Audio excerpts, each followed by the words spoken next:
Thank you for joining us on Spiced Volumes. I'm Mayuri. I'm Aditi. I'm Alessandra. I'm Lauren. And this month, my pick was Icebreaker by Hannah Grace. It is a contemporary romance about a college hockey captain and a college figure skater.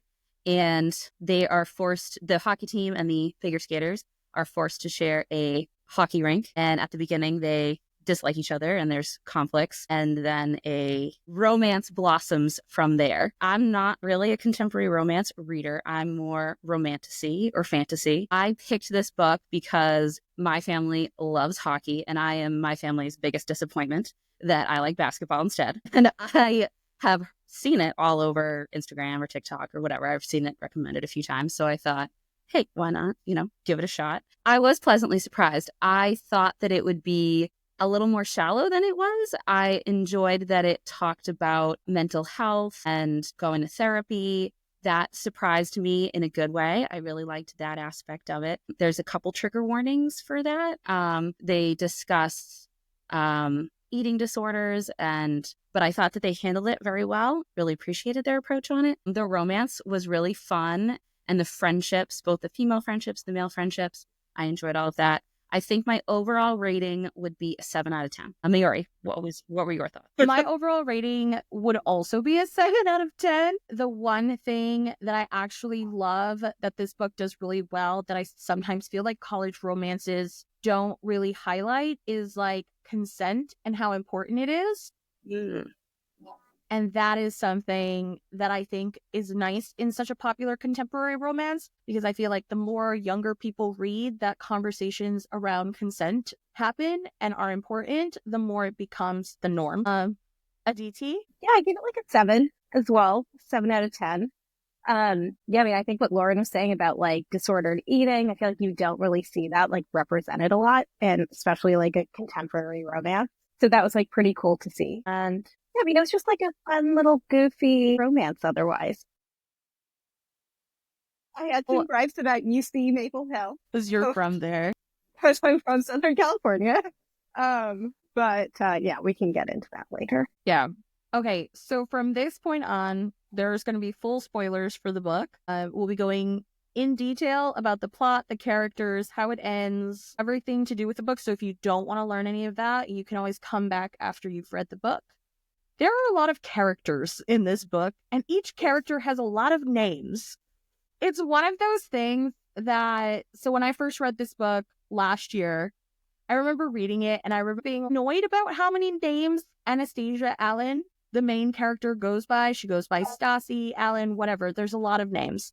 But then I thought back to when I was that age, and I had many, many nicknames depending on who was talking to me, right? So I feel like as a reader, it's annoying, but I think it's more true. Like when I read it this time, it read as more true to the age group. Because I feel like people do like volley between nicknames and last names, especially in sports. But yeah, because I remember even in high school that like I was born in Miami and I moved to Massachusetts. And while some people called me Patel because they couldn't say my first name, and some people called me Yuri, some people called me Mayuri. And then there was this one football player who used to call me Miami because that was why he knew me. He's like, you're the girl who moved from Miami, and never let go of that. I agree. Like JJ, I felt like they called him multiple things throughout it. I'm also an audiobook listener, and that was pretty hard. There were a few times where it was like a group chat and there was like text messages. I don't know what that was like on the page. That was pretty annoying as an audiobook. Because I think it just said like emoji. How did it come across in the audiobook? Because like on the text, it just has their like full name. Like it had the group chat name and then it had their name or like whatever their contact name was. Because sometimes Anastasia was like uber slut and sometimes she was, I think if it was when it was from her point of view. They would say that like, they would say the group chat name. Like, was it like Puck Bunnies or something? I don't remember. They would say the group chat name. Puck Bunnies? And then they would say like first name, yes. And then they'd say like first name, last name, and then like what they said. And sometimes it would be like heart eye emoji. So I don't know if in the book they actually had emojis or not, but they would just say, the narrator would say what it was. I think I think they just had like the leet speak, like the typed emoji or something. Yeah. Yeah, I know It they didn't did have like they did do like heart-eyed emoji and like just wrote it out. yeah. Oh, so yeah, But that's the why, I mean, I narrator. do appreciate. I That's get, like, funny. wigged out. I'm gonna say, like, I get wigged out when, like, I read about phones and books. Maybe it's just a me thing. Listen, Yeah. I like think it has phones to be have been a done like thing. Like, I don't know, like, just, hey, like, I'm just gonna text somebody in a group chat. I'm just like, I get, again, like, I understand that my context here is missing, but, like, it just wigs me out. Like, every time I read about like, phones in books, it's just like, what are you doing here? Like, I understand, oh, hey, I have to go make a quick call, but, like, oh, hey, I'm texting on my iPhone. I'm like, So I I'm read. yeah. I Sorry. disagree with you. Sorry. No, I think yeah, it felt more authentic I to get the it. college But, like, it experience. just wigs me Yeah. out. I'm like, Well, I'm not here for real. I read a fair amount of contemporary romance, like a lot of contemporary romance. And so I think I've seen it done a lot of different ways. I don't think this book does it well. I don't think it does, but it gets the point across. Like, I think part of the group conversations, there's nothing really important happening in them, but I think it's giving context through the like interpersonal relationships of the characters. And then it's like playing something off, right? So like the whole Uber slut thing, Alessandra, since you were there, it comes from there's like a moment where, you know, they're in the back of the Uber where everybody is, and, you know, the two main characters get a little busy, and then she's drunk, and so she puts herself in his phone as Uber slut. And the next morning he's just like, I hope she remembers why. Because he texts her like and calls her Uber slut, and then in his mind he's like, oh, I hope she doesn't think I'm calling her a slut. I hope she remembers that conversation. And so, like, it's weird, but, like, it pushes the narrative forward, which is nice because sometimes you'll see texting conversations and there's really nothing happening in them. And you're just like, why is this here? And why, like, I don't want to read about your text messages. I just want to read the story. So, like, it has to be done really well. I think when it's like an extension of just like dialogue is when it works for me. When it's just like, you know, a replacement if like if they would be on the phone, you know, but like we're in 2025. Who uses a phone I anymore? get it, dude. I get it. I Like, just don't like it. sorry, Lauren. I know you love the phone. Well, I think Yeah. it was definitely weird to do with the audiobook. I liked the audiobook. So the book was dual POV, and everything that was Anastasia's, her chapters were read by a female narrator, and then everything from Nathan's perspective was from a male narrator. And I liked that. I felt like that enhanced the experience. That's having really the nice, actually. dual narration. So overall, I liked it as an audiobook, except for the texting. Character-wise, so we have what? Nathan? I can't ever tell if he wants to go by Nate or Nathan. I ran into the same thing, yeah, where I'm like, it kept flipping. It kept flipping. He also goes by Hawkins, his last name, Captain, because he's the captain of the hockey team. Out of the two characters, Anastasia and Nate, I love Nate's character a lot more than I like Anastasia's character. And I don't know if it's because I just got so frustrated with her character towards the end. It comes from, you see it from both sides, and it comes from her interactions with Erin, her dancing partner. So that relationship is very complex and complicated, and being, you know, looking at it from two different angles can see that he's a narcissist. I was like, there's no nice way of saying it, that he's clearly a narcissist, and he's literally doing all the textbook things to like manipulate her into staying friends with him, keeping him first, feeling bad for him. And towards the end, I was just getting so frustrated with her. And I guess I understand her point of view as a pair skater, that she has to do whatever she needs to do to make sure. She's also 21, right? Yeah. So that makes so much sense. Right? So that's where it's hard for me now as like an older reader to like reconnect with that mindset of like, you know, they're still my friend. Like, we had good times just because they're like shitty. And I think a lot of the things that I highlighted earlier on, because this was my second read of the book. So when I was reading the second time, I was kind of highlighting all of the red flag behavior And the way they speak about being friends with Erin, her and Sabrina, the third roommate in their situation, Brittany, Bryn, More of the nicknames. so many nicknames. But yeah, so like they are in one living situation. Erin, Anastasia, and Sabrina. Anastasia and Erin are dance partners. Anastasia and Sabrina are best friends. They're good friends with Erin, and Erin's family owns the unit that they're living in. Because that's the other thing at play here. The amount, and this is what I wanted to ask you, because the amount of rich kid behavior here is wild. Because like one of the things, like on Nate's side, his dad owns the house that him and his roommates live in. And he drives a Tesla, and he's just like, yeah, if you want, I'll just buy you the clothes that you need to go to class instead of you going home. And I was just like, what an interesting, everybody is a rich kid except for like maybe 2 or 3 characters in this book.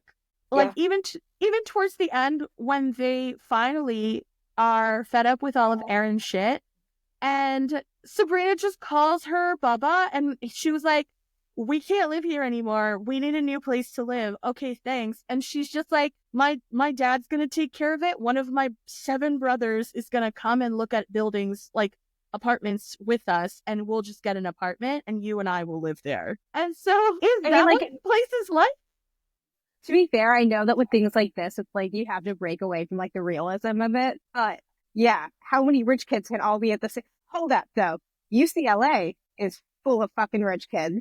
So they're supposed to be like really close to each other. Yeah. No? Yeah. Can I just go on my rant now? Yeah. And we just get it out of the way. So, okay. All right. UCLA cannot be close to another UC. It just like doesn't work like that. Like the closest is like Riverside, which is like a good hour or 2 far. Away. Yeah. And this is supposed to be pretty much like maybe 20 minutes away. They both run into each other at a club in WeHo. Like, I'm sorry, but you can't go from their campus to West Hollywood if it's like anything like I'm imagining without taking like 2 hours. I was talking to my husband and we were like, this doesn't make sense. That's point 1. Point 2, the fact that it is called Maple Hill fucking killed me. Like, why? It's Southern California. Maple Hill makes me think of like New England or like Wisconsin or she has fucking maple trees. Maples. I didn't even think of it. Like, it literally just made no sense. And then like, right? Like something else. Also the fact that like all the UCs are like named after the big cities. But regardless, third point. They describe it as like what you would think is like a very typical, like larger liberal arts college. You have your like nice comfy campus with frat row and all of this shit. And it's like, that's again, if you're going to base it in LA, that's not how it works. It's not realistic. I had a lot of gripes when I was writing my notes. I had like a full paragraph just on that. I'm like, and it's still 7 out of 10 for you. So, I mean, that's not bad. Listen, I'll say the world building here, you have to suspend a lot of belief because you cannot have that many rich kids in like there. Just because of where they are doesn't make sense. It just doesn't. Yeah, also like Los Angeles having like the elite skiing team and the elite hockey team. Like, what? No, not the place. I feel like a lot of the time, like big skaters aren't in the big cities. They're out in the Midwest and stuff. That's where I was just like, that's where the 7 out of 10 comes for me. Because like there is a level of suspension of belief that you have to do to be able to immerse yourself in the story. And it's hard because it's also rooted in the real world. So you're just like, this doesn't make sense. Like even just the very end of the book, where they were like, oh, so she switches from pairs skating to singles, and within 2 years, not only qualifies for the Olympics, but wins gold in ladies skating. And because on his side, I can believe that, 2.5 years outside of school, he's on his team and they win the Stanley Cup, because sometimes it happens, right? Like, rookies get lucky joining a team that ends up winning. But they both won at like those major accolades? Year. Why? Okay, like within 6 months, then she's I completely disagree with both of you. I had no problem suspending my disbelief. Go for it. I had no problem. I mean, you read ACOTAR and you have Rhys Sand, who's just like, so I feel like for me, like, I feel like wealth sometimes in certain books. I just am like, oh, okay, yeah, sure, whatever. Because I don't really read that many like contemporary romances. I'm normally reading fantasy where like I literally can't even fathom the wealth that they have. So for that, I was like, oh, whatever. Also, I hated Nate. Not hated, but I definitely liked Anastasia more than Nathan. So Okay. Really quick before we I move on, disbelieve. I had to suspend my disbelief on like he was a man written by a woman for sure. That was the 1,000%. Yeah. most disbelief for I mean, me. he was definitely a man written by a woman. I mean, like, okay, so I thought he was like a cute little goofy puppy, like very much, just like insta love with her and wants to do all the good things. If we can talk a little bit about the spice, just real quick. Like, it's like you can have guys who are like such good guys in life, and then in the bedroom, they are all, dark and steamy and, yeah, like can really get into that role. But there was just like no transition that like made sense to me. So I was just like, I had a hard time believing in that. One of my favorite shows to watch was Greek. Right. And so sometimes I like really read college romances because I want to get that like fun feeling of Greek. That being said, that is kind of where I'm coming from with why I love Nate, because Nate feels like a Cappy to me, where it's like everybody is a fucking idiot, but he is the king of idiots. And in fact, grew up in a way that makes him appreciate things. Because, like, you have to remember the things about his character that does kind of lend itself to a little bit more realism. His mom died. And his dad is a dick. His mom died after finding out that his dad cheated on her, right? And she died of sickness, I think. Like, she was ill. And usually that does not happen quickly. So he had to grow up with that, right? His dad is a huge dick and spent his whole life not caring about his passion, right? So he only had his mom that actually cared about what he was interested in, whereas his dad cared more about his sister because his sister loved skiing, and that's what his dad felt like was acceptable. And so I feel like in those sorts of situations, people grow up faster because they have to be the ones to propel themselves. Do I think those conversations of consent and how sensitive he is to her feelings are 100% realistic of a kid that age? Not really. But do I think like he made captain of the team for no reason? No. Like, I think that he is a nurturer, like he's a fixer and he likes to solve problems. So I feel like I can understand why people don't like his character and think he's unrealistic. But I also think Anastasia's character is a little bit unrealistic because, like, for someone who is such a control freak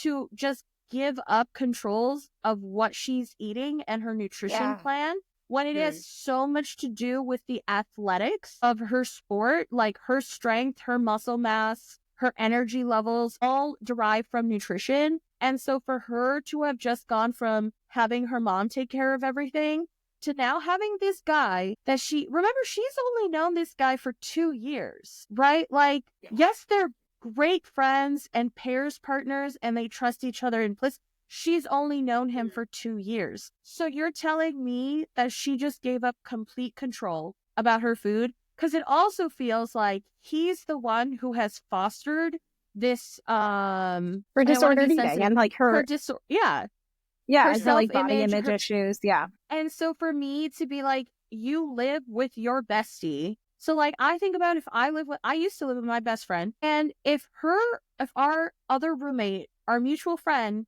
would comment all this stuff about her food all the time, how much she's eating, that she can't gain weight because she becomes too heavy to lift, like, I would lose my mind for my friend, right? I mean, that's where I like feel like there's like a level of like her being naive, and I like didn't know if I could chalk it up to like her just being young and naive. Or, I mean, like, again, if you're like a pro skater, ice skater, then like it doesn't make sense to me that you wouldn't know what was going on. Also, like talking about Aaron for a little bit, the like manipulative part of him. I know that it's like a, first person point of view, like the dual perspective.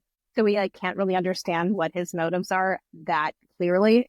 But I feel like they were not necessarily explained enough. Like we fear, like, no, we find out at the beginning that like he too has shitty parents and has like bad examples, but like that doesn't explain why he's like so obsessed with like controlling her. Because it, it's like to me, I'm like, are you in love with her? Are you jealous of her? Why are you doing this? And like being that controlling. And it's like she doesn't even stop to think about it. Where I'm just like that level of like, Villainy, I don't know, like that. self-sabotaging ignorance on her part. And I get you're 21, like but like when you were talking about the whole food thing, I'm like, you just like blindly let someone make you eat like 600 calories and vegetables all day. Like that makes no sense. Interpreted Like, as that probably So, had some kind of like some problem before, and then he kind of like the way I interpret it is that he like slowly chipped away at her, like how he would grunt every time he lifted her or whatever. I actually didn't see that as that unrealistic. That like if it was something I would think any kind of athlete is like so in tune with all of that and whatever. And yeah, if you live together and you do whatever and just have all of those subtle comments all the time, like I feel like that could really chip away at you over the course of like 2 years. yeah, I mean, like I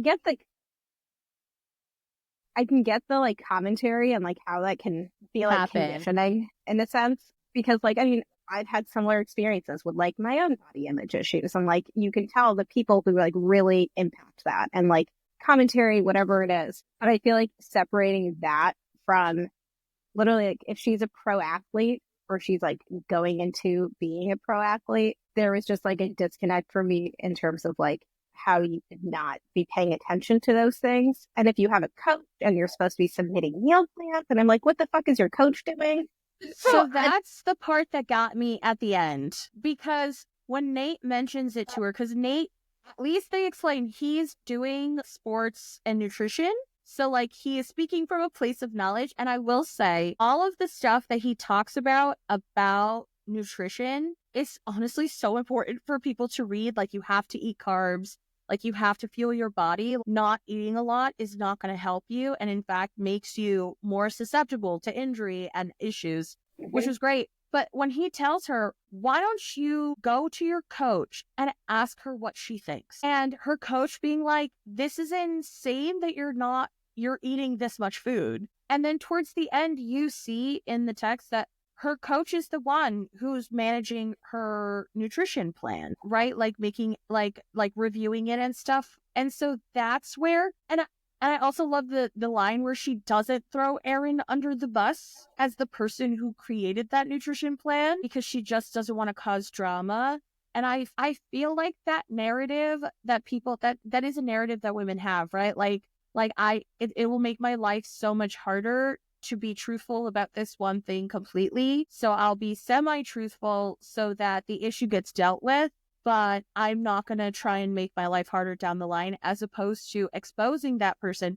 Because the other thing is, it's like you see that narrative that the coach is starting to protect her from him a little bit, because she's noticing these things where he's nitpicking her, and she thinks the coach is being less critical of her so that he has less ammunition against her. And like she is acknowledging throughout the book that he is a shitty person sometimes, and the good outweighs the bad until it doesn't. And that's where it's just hard for me to be like, oh, he chipped away at her, because she is a strong and confident woman, right? She gives Nate so much shit. Yeah. And Yeah. he slut shames her all the time throughout the book. And that's where I'm just kind of like, who needs enemies when you have friends like that? And that's where it's just like hard for me, even from like a college student perspective. It would be different, I think, Lauren, for me, if the two of them lived together alone, right? But the fact that they have a third roommate who is such good friends with both of them is where I start to have the problem, because is it that Sabrina is just not as good of a friend as she thinks she is? Is she more she is in theater, and as a theater girly, we do get in our feels a lot.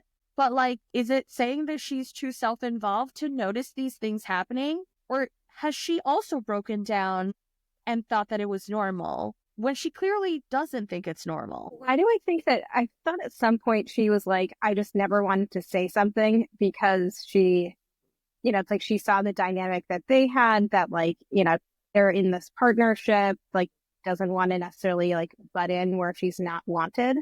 Not to be a Sabrina defender, No, but but that's where it's just like, it's hard for me to also think that like, this is your best friend and you have fostered an environment that she doesn't think that she can be honest with you. One thing we have been talking about was something that the author, what we thought the author did well, and something that we thought the author did poorly. And for me, I feel like when I read a book, something that's really important to me is female friendships and female dynamics. And I hate books that are like a very strong pick me, or like something that is like, if you have to tear down another girl to build your FMC up, you don't have a strong FMC. And I love reading about strong female friendships. And I felt like, I think her name was Olivia at the beginning. She was like the actress that was better than Sabrina. And at first she's like kind of shitting on her a little bit. And then she acknowledges, like, no, she's just jealous. And then they're really happy for her when she gets together with what's the yes. And they were like so happy for them and like whatever. And I was like, I really appreciated that. And I really liked that. But I actually felt like Sabrina kind of fell flat for me. I felt like, especially once they both got boyfriends, that then they didn't matter to each other a little bit. Or at least like it would just be like, oh, well, they got together and they saw each other. But like we didn't, I mean, yeah, it's also very realistic. So, I mean, all the parts that we hate are actually parts that I'm like, holy shit, this is actually like fuck the world building, think right? I was but, just like and then when they were living in the house and it was like all of the boys loved her and they were all friends and they were all whatever, I was like, okay, shut up. Like that they've never had any other, like no one else's girlfriend, no one else has had a female friendship. That for me then was like a little, like I was happy that she became friends with Nate's friends, but like to me it just got to be a little bit too much. Yeah. So I feel like I loved the fact that like Stassi and all the boys were like so tight. I thought it was hilarious. I think a function of that is the fact that like, Nate is a captain. His dad owns the condo that they live in, the house that they live in. Robbie is his childhood best friend. So there's already that dynamic between the two of them. Henry is new to the apartment or the house, and he's younger, and you know, he definitely has some social skill issue there. I feel like not skill is not the right word. He's a bit more reserved. He's more reserved. And JJ is the other one, right? So there's 3 seniors, and is he a freshman, sophomore living there? I think he's a sophomore. So I think all the other guys on the team that hang out with them are younger, and Nate kind of protects them more, so they look up to him. And they kind of say in the book that Nate has never had quite a relationship like that before. They all kind of fuck around, but this is the first time Nate has actually ever wanted to like have a girlfriend. And so he brings her around more. The girls come around more. They all like are in cahoots to get him together with her. And so I think that kind of builds that camaraderie. Do I think that they idolize Stassi a little bit too much? Maybe. But I also think it's a function of just like they're guys and she's there and she treats them like kids kind of, right? Like Nate is their nurturer kind of. And so she also takes on that role, if that makes sense. And so that's where I do see it. But I can see where it's like, it gives pick me and I don't like it either sometimes. It's too much. So like, I feel in this dynamic, like Sabrina becomes the pick me a little bit because like she's dating Robbie, but like, and I'm sure there's depth there, but we don't get any of it, which is strange because she's Stassi's best friend and he's Nate's best friend, that you don't get any of their relationship depth. Yeah. Right? Yeah, you get like more like Henry and Stassi being like super good friends and him being all protective of her and I mean, a function of this is storytelling because Henry is the lead in the third of the series. So this is a series? It is a series. So I've read the first 2 and this is how much I remember about the second one. I can't remember. It was great. 10 out of 10. 10 out of 10. It's not Sabrina. It's not their story. Just hold a second. I will tell you, because this is where I think that she spent too much time building up Henry's character in this novel Where's the Is he the one with like Russ? Christmas? Does Russ get book 2? I think it's Russ. You are correct. Russ is the main for book 2, and someone named Aurora. I think we heard her name once in this book as someone's sister, maybe. I can't remember. But that's where it's like, I don't feel like we got enough Russ in this book to set up. We got enough of Russ to be like this kid is not a rich kid. And he also is, I just feel like I wish the closeness that Russ had with Nate in the beginning, where Nate wanted to protect him because he's a scholarship kid. I wish we felt that more throughout the book. And we got more of Russ. And I mean, I love Henry. I really love Henry. He is adorable. And his truthfulness, his no filter is hilarious in the book. Because like the moments where they were eating chicken wings and Stassi was like moaning. And he's like, I already have to listen to you do that all night. I don't want to listen to you do that during dinner as well. Like, he was the comedic He would be relief. besties. Yeah. He was the comedic. He's very, very Allie in that sense. Yeah. Well, he's not doing it to be funny, though. That's the other thing. He's just saying it. Like, he has no filter, but he doesn't understand that it's inappropriate at that moment either. So, like, that's where it's just like, I do love Henry, but I think that we got too much setup for him and not enough setup for us. Yeah, I agree. Yeah, especially now knowing that he's in book 2. I like didn't know enough. I actually went to New York Comic-Con last year, and there's a lot of book vendors, and they were like, oh, do you want these? I was like, oh, I read the first 2. I'm not so thrilled about reading the third because I just it's just not hitting for me in terms of hockey romance and college romance. I just think it's too unrealistic that the men are so cultured and emotionally mature. Even with going through struggle, I do find it a little bit hard to believe. I don't think that Icebreaker really deserved the crazy hype that it got, to be honest. Like, it's really good. It's good for what it is. But I have read many a book that is better. And yeah, I mean, like, I felt like because the characters are more believable. I felt like both Stassi and Nate, like they're I mean, Nate's a great little puppy dog, but like both of them, I feel like were pretty one-dimensional. Like, I think that was my biggest issue, is that like, yes, they have their like little things that they have to deal with, like Stassi with her disordered eating and her little bits of OCD and, you know, the adoption thing. We also don't ever deal with Nate's issues with his dad. We know exactly. that they exist, but they never get dealt with, ever. They just it's like, there. I feel like with Nate, like very much just like, oh, he's a good guy. And that's it. Like, there's nothing else that goes into it. And I'm just like, where are any of your flaws? Because you're giving me no I feel flaws, like he's and I need you to have more like to you. Mm. I believe that makes Nate the pick-me. That's the thing. It's the stuff with you his said sister. She's the second most important woman in your life, but you just don't ever check in with her. You don't, like, he, you know, confronts his dad about what she's interested in or whatever, but like, it doesn't seem like he, or at least like we're not shown really too much of their interactions or like phone calls or whatever. You weren't going to go home for Christmas to be with your sister and your dad? Like, why don't you want to be backup for her? Like, why are you not supporting her? Let's just talk about that for a second. It is said that if Stassi doesn't go home for Christmas, she will have not seen her parents for a year. Like, she just stayed to train. But I'm like, I understand that you are perceiving that you have this pressure from your parents who clearly adore you, and your therapist has been trying to tell you since the age of 9, remember, she has been in therapy, that obviously they don't feel this way, but she is avoiding them because of her anxiety, and they're just being supportive parents. You love your daughter that much that you're just not going to see her for a full year and be like, yeah, that girl's fine. She talks to her therapist. Yeah, no. You can't take a road trip. I don't know. And it's the same with Nate, where it's just like his dad only comes when it's like he wants something. And it's just like everything gets resolved on her end. Nothing gets resolved on his end. And I'm just besides like the dad being like, oh, you made a good pick, basically, in the end, because she stands up to me. And I'm like, she reminds me of your mother.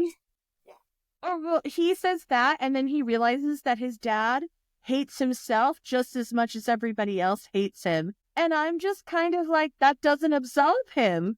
of the emotional neglect. It drives me nuts. Overall, it was a fun read. I enjoyed it. Is it peak But, yeah. literature? No. So here's the thought. So now that you know that it is a series, are you interested in reading the second one about Russ? Or are you not? I mean, I'll throw it on my TBR just to like, if I'm bored and want like a nice little cheeky hockey romance. No, I also but You don't feel desperate to read it. yeah. not like immediately. Like, I mean, I even feel like calling it a hockey romance, like hockey and figure skating. I feel like they were just excuses. Like I feel like they weren't even like, did we even see a single scene of a hockey game? Like I don't think we did. I literally don't even think we saw one single practice shootout. Yeah. They mentioned that mentioned they it. played hockey and practiced. The only scene we got was the description of the Like, short program at Nationals. That when she where gets sexually Aaron, assaulted. yeah, when Aaron kisses her without consent at the end. Like because there's he thinks just he can there's get a away little with more it. figure skating. I would say there's a little bit Um, more like when they're practicing and like they go to the pool to do the lifts or what, like a little bit. But hockey, there is no hockey in this. He is captain of the hockey team, and that is it. I feel like That's To be fair, the hockey team for like a It's good, true. like the 60-70% of the book. But then it's still somehow the captain and still gets, recruited by Big Cougar. it's a cute read. We'll eventually read the next one,